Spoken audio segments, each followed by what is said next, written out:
Assalamualaikum, selamat pagi anak-anak. Hari ini kita akan belajar tema 3, subtema 1, pembelajaran 5. Dan kita akan lanjutin materi kemarin ya, tentang benda-benda di sekitar kita. Kalau kemarin kita sudah belajar tentang benda-benda yang terbuat dari kayu, yang terbuat dari plastik.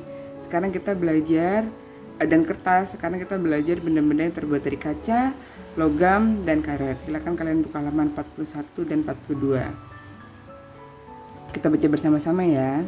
Bahan untuk membuat benda tidak hanya berasal dari kayu, kertas, dan plastik. Perhatikan benda-benda yang ada di rumahmu. Benda yang kamu gunakan sehari-hari. Adakah benda yang bukan berasal dari kayu, kertas, dan plastik? Nah, bahan-bahan yang digunakan untuk membuat benda-benda tersebut, dan sebutkan nama benda yang dihasilkannya. Dan ini adalah kelanjutan materi yang tentang benda-benda itu. Yang pertama adalah benda-benda dari kaca. Ada benda-benda yang terbuat dari kaca. Benda tersebut antara lain gelas, piring, mangkuk, kacamata, akuarium, jendela, dan peralatan laboratorium. Dan masih banyak lagi ya. Kaca memiliki sifat kedap air dan tembus cahaya. Silakan di-highlight atau digarisbawahi menggunakan pensil berwarna. Oleh karena itu, kaca digunakan untuk membuat benda yang tahan air seperti gelas, botol, cangkir, kacamata, dan lainnya. Kemudian ada benda dari logam. Coba amati benda-benda yang ada di rumahmu. Adakah benda yang dibuat dari logam? Benda-benda tersebut antara lain ada panci, penggorengan, sendok sayur, sendok makan, kerangka mobil, pagar rumah, ada koin, dan lain-lain. Mengapa benda-benda dibuat dari logam? Karena logam memiliki sifat kuat, dapat dibentuk, dan penghantar panas yang baik. Penghantar panas yang baik itu maksudnya benda-benda logam ini bisa mengalirkan panas. Ya, jadi kalau dimasukkan ke air yang panas, misalnya kalian merebus air di dalam panci yang terbuat dari logam. Panas dari api yang dinyalakan pada kompor bisa diserap oleh panci dan airnya ikut panas. Nah, itu yang dimaksudkan menghantar panas. Next, benda dari karet. Perhatikan penghapus pensil yang kalian miliki. Terbuat dari apa penghapus itu? Penghapus yang kalian miliki terbuat dari karet. Benda-benda lain yang terbuat dari karet diantaranya ada ban, balon, sendal karet, bola, sarung tangan, dan lain sebagainya. Bagaimanakah sifat karet? Coba diskusikan dengan keluargamu di rumah. Ya, oke, next. Di sini silakan kalian isi nama benda dan bahan pembentuknya. Jadi boleh benda-benda yang terbuat bahan pembentuknya boleh dari kaca, logam, karet, kertas, kayu, atau plastik. Benda-bendanya apa? Silakan diisi.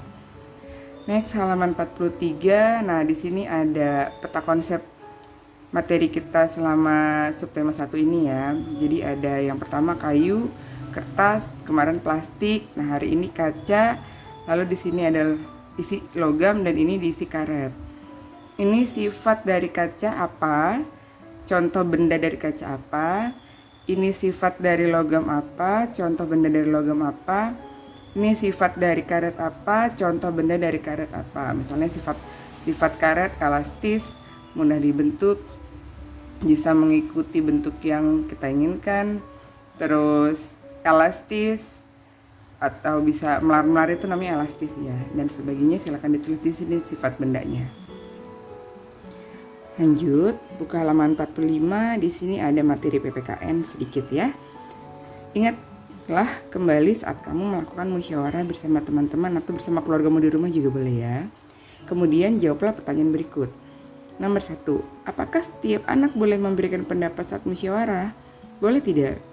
Boleh ya, setiap anggota yang ikut bermusyawarah boleh mengeluarkan pendapat, boleh memberikan suara. Ya. Nomor 2, lanjut.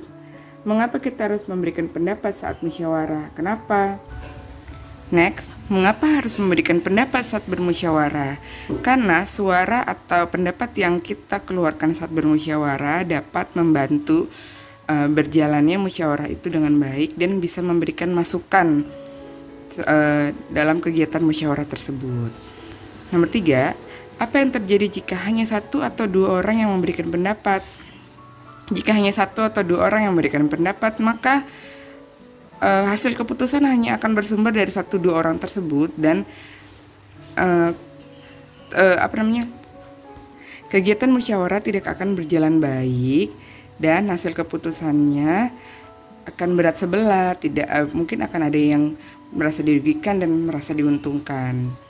Next, nomor 4, apakah kita boleh memaksakan pendapat saat bermusyawarah? Boleh tidak memaksakan pendapat saat musyawarah? Jelas tidak boleh ya memaksakan pendapat kita saat bermusyawarah. Jadi musyawarah itu memang tujuannya untuk mencari keputusan bersama. Jadi tidak boleh ada satu orang pun yang memaksakan pendapatnya untuk disetujui oleh anggota musyawarah lainnya, anggota yang ikut musyawarah ya. Nomor 5, tuliskan pengalamanmu tentang musyawarah. Apakah menurutmu musyawarah sudah berjalan lancar? Nah, boleh nih dituliskan kegiatanmu musyawarah di sekolah atau di rumah. Kegiatannya musyawarahnya di mana dan saat kalian musyawarah itu berjalan lancar atau tidak. Silakan ditulis. Next, buka halaman 46. Perhatikan bahan yang digunakan untuk membuat penggaris. Plastik, kayu, dan aluminium atau logam adalah bahan yang dapat digunakan untuk membuat penggaris. Mengapa bahan kaca tidak digunakan untuk membuat penggaris?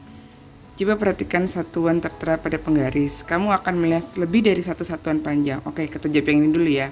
Mengapa bahan kaca tidak digunakan untuk membuat penggaris? Karena kaca itu mudah pecah atau hancur ya. Jadi kalau digunakan untuk membuat penggaris akan sangat riskan untuk pecah. Next, satuan panjang itu yang sering kita lihat adalah meter, sentimeter, dan milimeter. Coba kita lihat kata Juki apa nih? Kata Udin, meter, sentimeter, dan milimeter adalah satuan panjang. Apakah kamu dapat mencari hubungan antar satuan meter, sentimeter, dan milimeter? Nah, Siti di sini menjawab, 1 meter sama dengan berapa sentimeter? 1 meter sama dengan 1 meter sama dengan 100 cm. 1 meter sama dengan 1000 mm. Beni mengukur panjang pita 5 meter 30 cm atau 5 meter lebih 30 cm. Ini pitanya, ini alat meterannya. Berapa panjang pita dalam satuan cm yang ditanyakan dalam satuan cm yang diketahui 5 meter lebih 30 cm. Oke, jadi harus disamakan ke cm semua ya.